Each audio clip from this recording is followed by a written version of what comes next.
Hello दोस्तों, कहानियों की दुनिया में आप सभी का स्वागत है।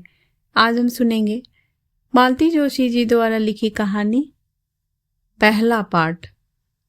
तो आइए सुनते हैं। कमरे में बैठे बैठे पंकज बोर हो गया था। पेन में स्याही भरने का बहाना लेकर रीनू चीनू जो गई थी वे लौटने का नाम ही नहीं ले रही थी। बार बार उसकी आंखें सामने मेंटल पीस पर रखी खूबसूरत टाइम पीस पर टिक जाती और वह बेचैन हो उठता। इतना सारा समय रोज यूं ही बर्बाद हो जाता है।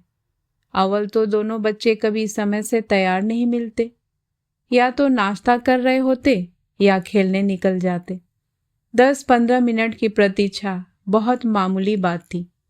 कभी भाग्य से पंकज को वे कमरे में बैठी मिल भी जाती तो बीच ही में बुलावा आ जाता। कभी दर्जी से नाप दिलवाने के लिए, कभी डॉक्टर से चेकअप के लिए, या कभी सिर्फ किसी मेहमान से मिलवाने के लिए। उसे यहाँ आते 1 महीना हो चला है, पर उसे याद नहीं आता कि बच्चे कभी लगकर उसे 1 घंटा पढ़े हो। अक्सर एक ग्लानि सी अनुभव करता है वह, पर बाबूजी कहते हैं, तुम्हें क्या, तुम अपने काम से काम रखो। ट्यूशन कोई पढ़ने के लिए नहीं रखता भैया, यह तो फैशन है, फैशन। घर में दिखावे की 20 चीजें होती है, उसमें एक ट्यूटर भी होता है, समझे। बस अपने काम से मतलब रखो। काम से मतलब पैसों से। महीने के अंत में एक मुश्त 50 रुपए उसके हाथ आएंगे। उस पहली तारीख के रुपहले सपनों के बल पर ही वह इस तरह की यह बोरियत सह लेता है।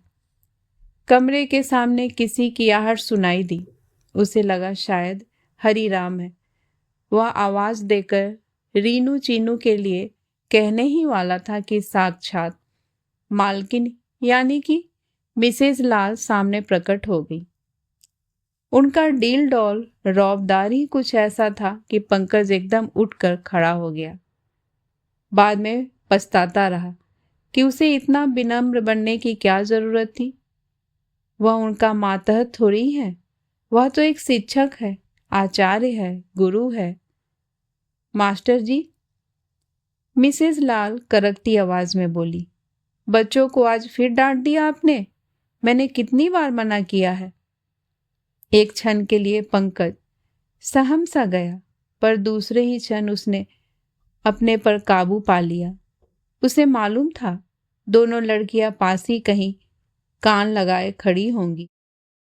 उनके सामने वह अपनी किरकिरी नहीं होने देगा। अपनी आवाज को भरसक रौबदार बनाते हुए उसने कहा, होमवर्क नहीं करेंगी तो डांट तो खाएंगी ही। होमवर्क करवाया भी है आपने? वह गरजी। 2 दिन से स्कूल में बेचारों को पनिशमेंट मिल रही है, ऊपर से आप भी डांटते जा रहे हैं।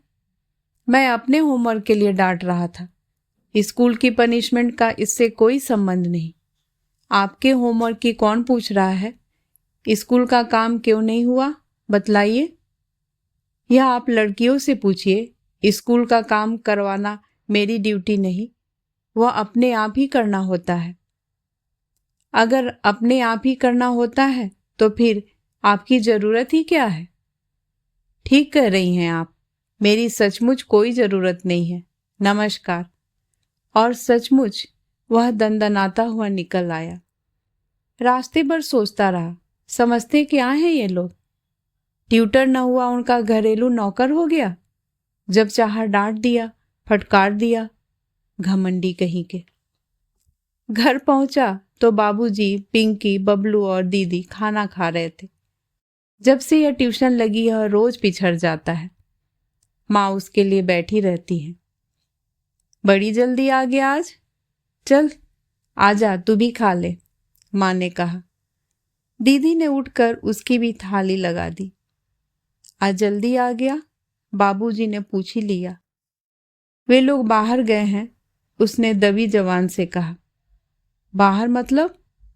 पंकज बड़ी खूबी से इस प्रश्न को अनसुना करता हुआ बोला। यहाँ चूल्हे के पास बैठकर कितना अच्छा लग रहा है। बाहर इतनी ठंड है। ठंड तो है ही, साइकिल पर तो और भी ज्यादा लगती होगी।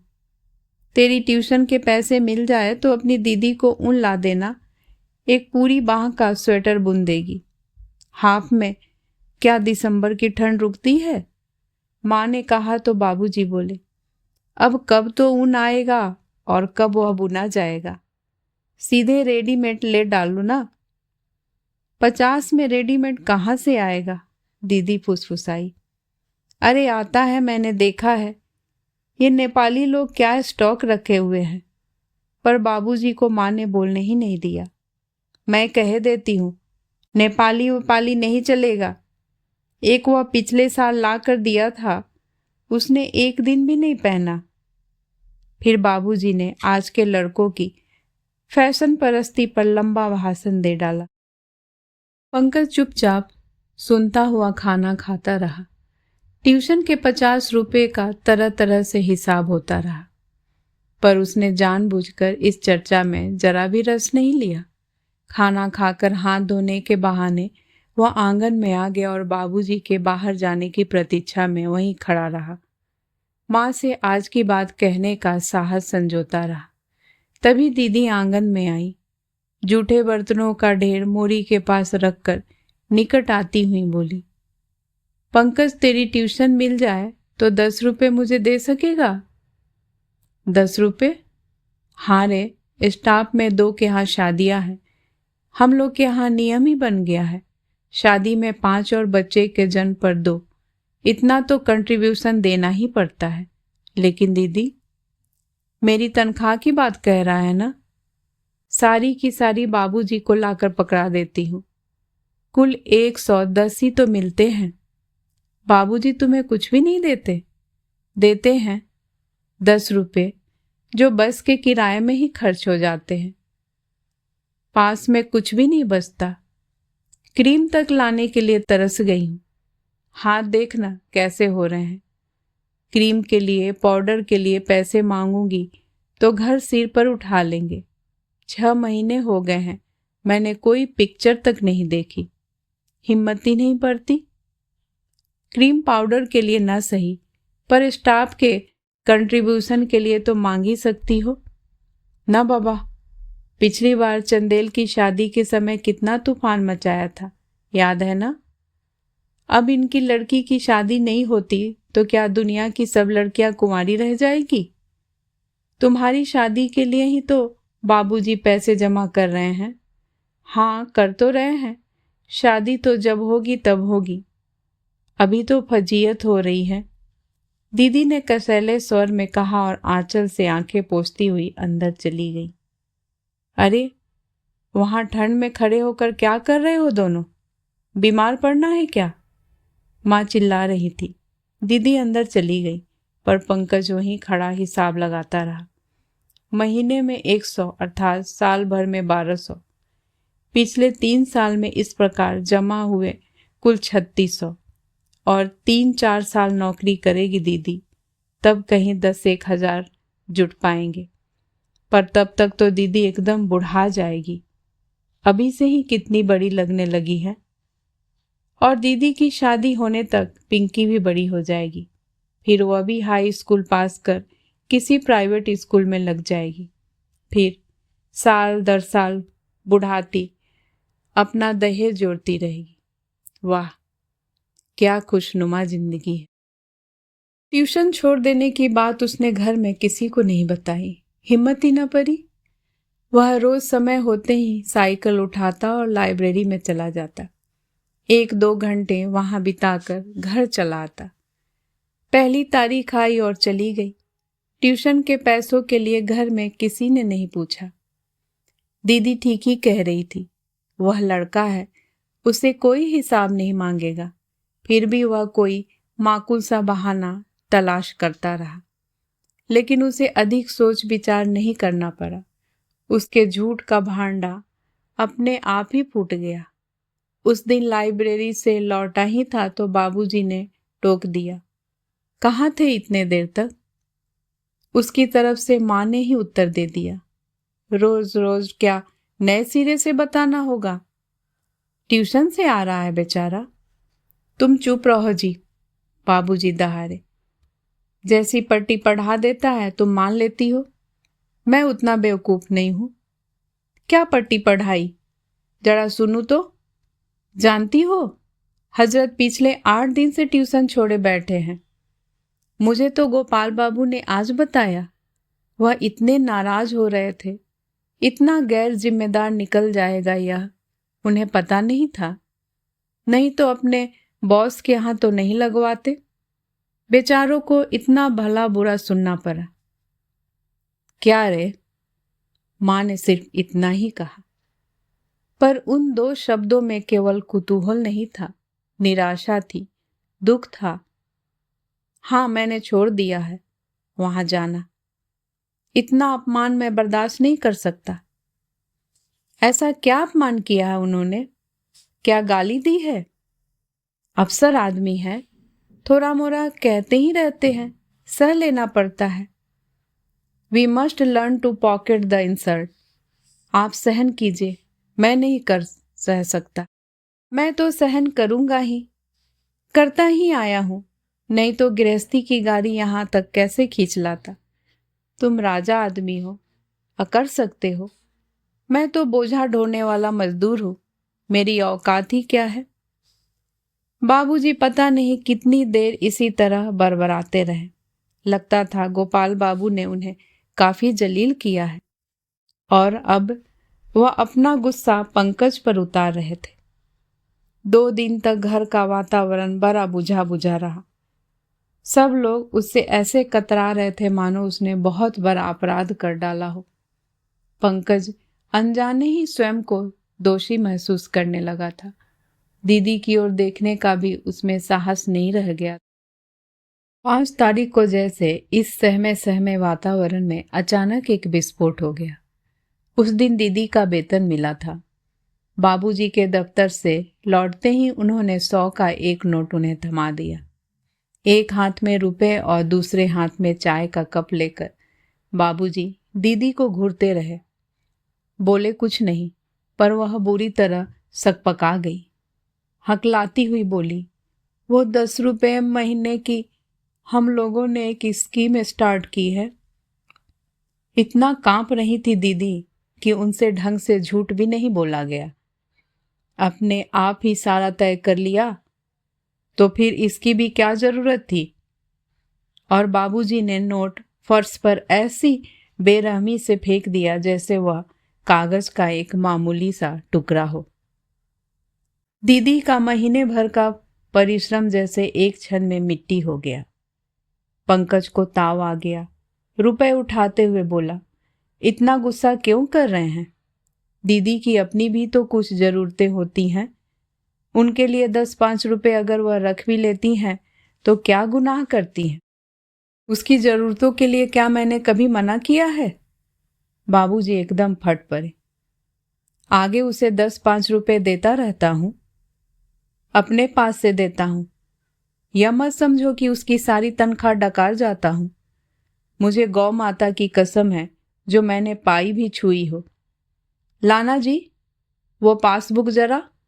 हजरत अपनी आंखों से सारा हिसाब देख ले। गरीब हूं पर कमीना नहीं हूं। 4 पैसे कमाने की तमीज नहीं है। हजरत मुझे अकल सिखाने चले हैं। इतना चीख चीख कर बोले जा रहे थे बाबूजी कि उनकी आवाज फटने लगी थी। पास पड़ोस के लोग झांक कर देखने लगे थे। इतनी शर्म आई पंकज को। जरा सी बात का इतना बड़ा कांड हो जाएगा, इसका उसे अनुमान नहीं था। दीदी की शक्ल तो ऐसी हो गई कि देख कर रोना आता था। अपने गर्जन तर्जन से जब संतुष्ट हो गए तब बाबूजी पैरों में चप्पल डाल बाहर निकल गए। घर में एकदम सन्नाटा छा गया। शाम से ही सब बिस्तरों में दुबक गए। माँ, दीदी, पंकज सब दम साधे पड़े थे, पर पिंकी और बबलू बार बार करवटें बदलते रहे थे। दोनों का मुंह इतना सा निकल आया था। पंकज का मन एक साथ ही आक्रोश और करुणा से भर उठा। बेचारे बच्चों ने सुबह 10 बजे खाना खाया होगा। स्कूल से लौटकर केवल 1 कप चाय मिली होगी। बहुत हुआ तो बासी रोटी। नींद आए तो कैसे? पेट में तो चूहे कूद रहे होंगे। फल फूल मेवा मिठाई ना सही, 2 जून खाना तो ठीक से मिलना चाहिए इन्हें। वह तैश में आकर माँ के सामने खड़ा हो गया। माँ, खाना दो, भूख लगी है। माँ ने उसकी ओर ऐसी दृष्टि से देखा जैसे उसने कोई बहुत अशोभनीय बात कह दी हो। पंकज ने उस ओर ध्यान ही नहीं दिया। कठोर स्वर में बोला, दिन भर के भूखे हैं बच्चे, आपको उनका भी ख्याल नहीं? बाबूजी का क्या है? उनकी तो जेब में पैसे होते हैं, कहीं भी चाय नमकीन पेट में डाल लेंगे, पर औरों का तो ख्याल कीजिए। माँ कुछ नहीं बोली, चुपचाप उठकर रसोई में आई और चूल्हे में लकड़ी देने लगी। चूल्हे पर पड़ी अधबनी सब्जी फिर खदकने लगी। उतनी देर पंकज सबके लिए थाली, कटोरी, आसन आदि लगाता रहा। पिंकी बबलू को ज्यादा मनाना नहीं पड़ा। दूसरी ही आवाज में वह आ गए। कोने में गुड़ी मुड़ी होकर सुबकती हुई दीदी को वह करीब करीब उठाकर ही ले आया, पर लाख कस्में दिलाने के बावजूद उन्हें दो कौर खिला नहीं सका। हार कर उसने प्रयत्न ही छोड़ दिया और वे वापस अपने बिस्तर पर चली गई। तुम्हारे भाग्य में रोना ही लिखा है, तो मैं क्या कर सकता हूं? वह मन ही मन बुदबुदाया। जरा भी सख्त मिट्टी की होती तो यहां काहे की पड़ी रहती? पांडे जी की रमा की तरह ठाठ से अपना ब्याह रचा लेती, या फिर कोई अच्छी सी नौकरी लेकर बाहर चली जाती, आजादी से रहती। यहाँ उस फटीचर स्कूल में क्यों सरती? बच्चे तृप्त भाव से खाना खा रहे थे। उन्हें देखकर ही खुश हो लिया वह, नहीं तो उसकी अपनी तो भूख मर गई थी। एक रोटी भी समाप्त करना उससे मुहाल हो गया, और आश्चर्य तो यह था कि माँ ने एक बार भी उसे नहीं टोका। सुबह कॉलेज जाते हुए भी उसका मन वैसा ही भारी बना रहा। वह बार बार अपने को याद दिलाता रहा कि आज उसे प्रोफेसर भटनागर से मिलना ही होगा। प्रोफेसर भटनागर अंग्रेजी के विभागाध्यक्ष थे, पर अध्यापन से ज्यादा उनकी रुचि गाइड लिखने में थी। छठी से लेकर बीए तक के विद्यार्थियों को उन्होंने अपने ज्ञान से लाभान्वित किया था। Essay, letter writing, poetry appreciation, summary writing आदि कोई भी विषय ऐसा नहीं था जो उनकी कलम से छूट गया हो। हर विषय की बुकलेट बाजार में उपलब्ध थी। इन दिनों उनका कारोबार इतना बढ़ गया था कि एक सहयोगी की जरूरत महसूस होने लगी थी। एक मेधावी और जरूरतमंद छात्र के नाते उन्होंने सबसे पहले पंकज से ही बात की। प्रस्ताव बहुत ही लुभावना था, पर पंकज ने नम्रता से अस्वीकार कर दिया। प्रोफेसर भटनागर की लड़की ऋचा उसकी कक्षा में पढ़ती थी। अपनी क्लासमेट के यहाँ उसके पिता के वेतनभोगी सहायक के रूप में जाना उसे अच्छा नहीं लगा। उसकी अपेक्षा उसे गोयल अंकल के यहाँ काम करना मंजूर था, क्योंकि कुछ न कुछ करना है यह तो निश्चित था। इसी शर्त पर अंग्रेजी में एमए करने की अनुमति मिली थी, नहीं तो बाबूजी तो उसके हाथ में कलम पकड़ाने को आतुर ही थे। गोयल अंकल किसी जमाने में बाबूजी के सहपाठी रह चुके थे। कभी कभार घर आ जाते थे, इसी कारण उनके यहाँ की नौकरी नहीं लगी थी। लेकिन शेली और किड्स के कल्पना संसार में रमने वाला उसका मन वहां उखड़ा उखड़ा रहने लगा, क्योंकि लाख खूबसूरत नामों के बावजूद वह मुंशीगिरी ही जो थी। अपने साथी पेशकारों का मुवक्किल घेरने का फन उसे हीन बोझ से ग्रस्त कर देता। बार बार लगता उसकी वजह से अंकल का नुकसान हो रहा है। शब्दों की ये दाव पेच वह उम्र भर नहीं सीख पाएगा, इससे तो कोई ट्यूशन ही कर लेता। और वह गोपाल बाबू उसके लिए यह नायाब ट्यूशन लाए थे। 3rd और 4th की लड़कियों को 1 घंटा पढ़ाना, महीना 50 रुपए। 1 महीना भी तो उसे नहीं चला पाया वह। हेलो यंग मैन, किसी ने आवाज दी और एक स्कूटर उसके पास आकर रुक गया। उसने मुड़कर देखा, मिस्टर लाल थे, शायद टेनिस खेलकर लौट रहे थे। सफेद कपड़ों में इतने स्मार्ट और खूबसूरत लग रहे थे कि एक क्षण को तो वह पहचान ही नहीं पाया, और फिर अनजाने ही उसके हाथ नमस्कार में जुड़ गए। बाद में इतनी कोफ्त हुई उसे अपने पर। कॉलेज जा रहे हो? जी। एमए कर रहे हो ना? जी। किस विषय में? इंग्लिश। प्रीवियस है ना? कौन से पेपर ले रखे हैं? और इसके बाद उन्होंने और भी कई प्रश्न पूछ डाले, जैसे शेक्सपियर का कौन सा नाटक कोर्स में है, हार्डी का कौन सा उपन्यास सबसे अच्छा लगता है, अच्छा पोएट कौन सा है, शेली और किट्स की सौंदर्य अनुभूति में क्या अंतर है।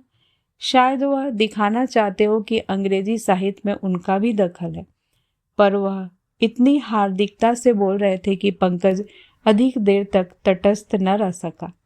उसे अपना रूखा लहजा छोड़ना ही पड़ा और ऐसे ही असावधान क्षणों में उन्होंने एकाएक पूछ लिया, can you do me a favour? जी। एक टॉक मांगी है आकाशवाणी ने। अंग्रेजी में देनी होती तो कोई प्रॉब्लम नहीं थी, पर हिंदी में लिखना तो बड़ा सरदर्द है। स्क्रिप्ट दे दूं तो अनुवाद कर सकोगे?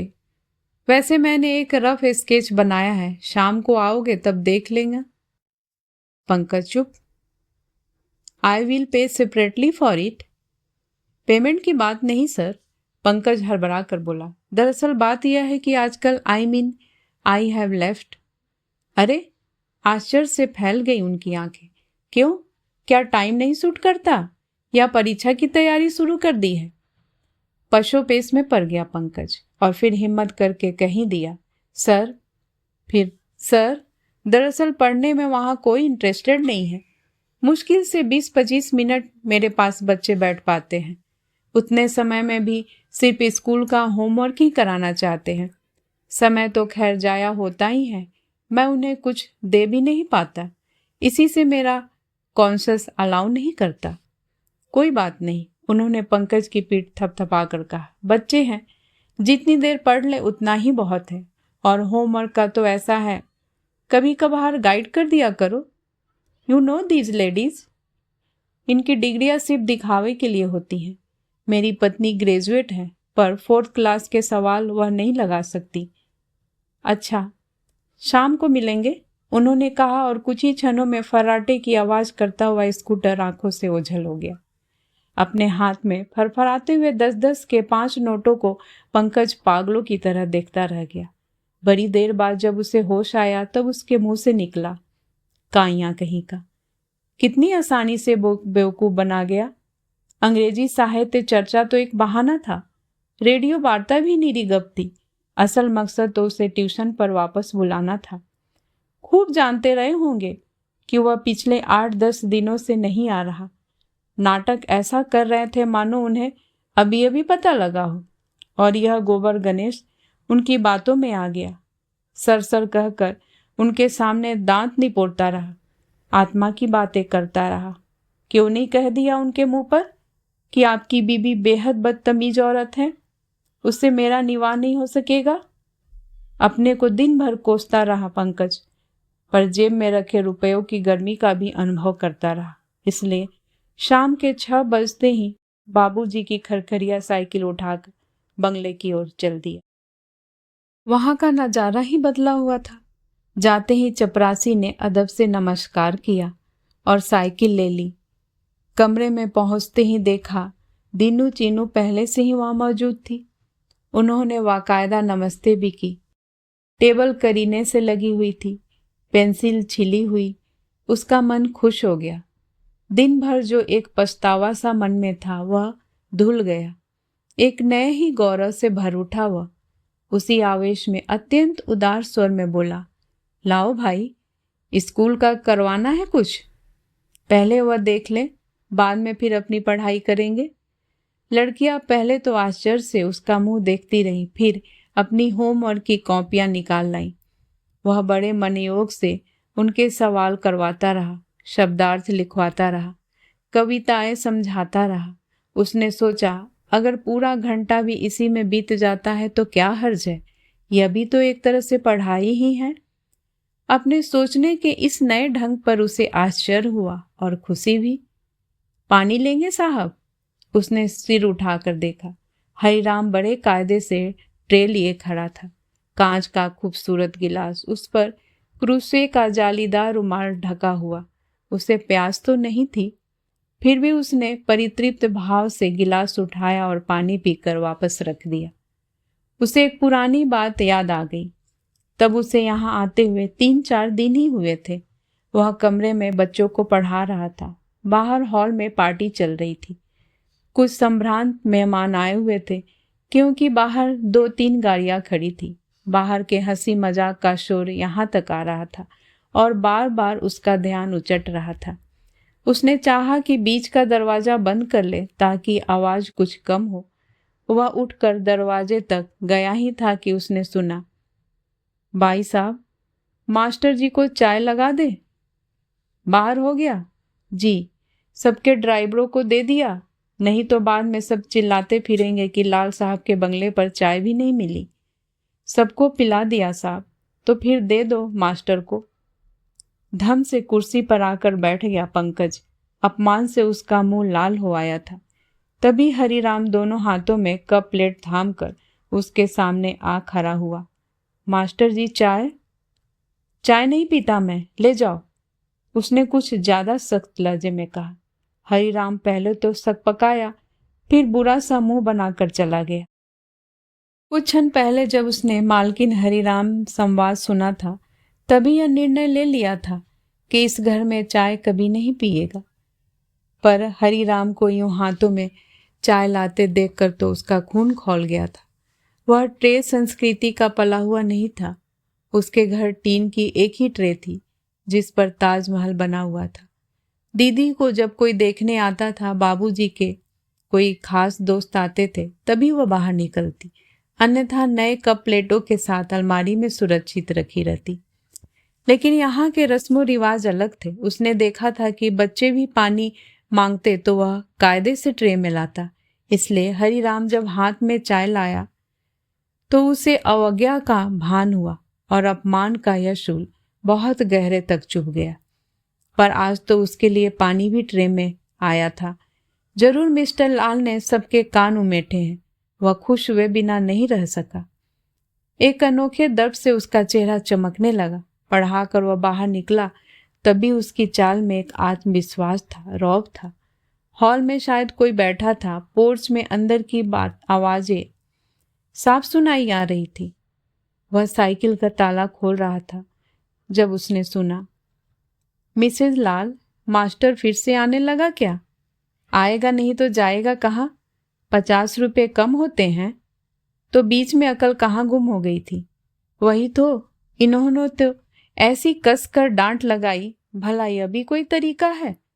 परीक्षा सर पर है और आप बिना बात के घर बैठ गए, कोई सूचना भी नहीं। पंकज का गुस्सा फिर उबलने लगा। इच्छा हुई कि दनादन सीढ़ियां चढ़कर सामने पहुंच जाए और कहे कि तुम्हारे श्रीमान जी ही चिरौरी करके लौटा लाए हैं मुझे, नहीं तो मैं उन 50 रुपये पर थूकता भी नहीं।